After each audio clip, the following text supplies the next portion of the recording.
మీకు కూడా ఎప్పుడైనా వంట ఎందుకు నేర్చుకున్నానా అని బాధపడుతూ ఉంటారా నాలాగా? నాకైతే ప్రతిరోజు బాధేనండి.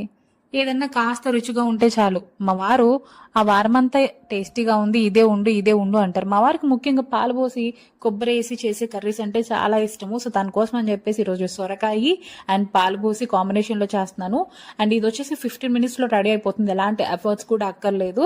జస్ట్ మనము స్టవ్ మీద పెట్టేసి మన పని మనం చూసుకుంటే అయిపోతుంది. అండ్ ఏ రోజైనా నేను ఖాళీగా ఉండి మా వారి కోసం స్పెషల్‌గా ఏమైనా స్నాక్స్ చేసినప్పుడు దాన్ని వారానికి సరిపడా చేస్తాను. బట్ తను 2 డేస్‌లో తినేసి థర్డ్ డేకి ఇంకా ఉన్నాయా అని అడుగుతారు. అప్పుడు నా రియాక్షన్ చూడకపోతిరి.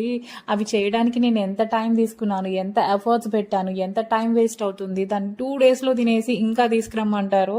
సో, మీకు కూడా ఇలాంటి హస్బెండ్స్ ఉన్నారా? నాతో కామెంట్ సెక్షన్‌లో అయితే షేర్ చేసుకోండి.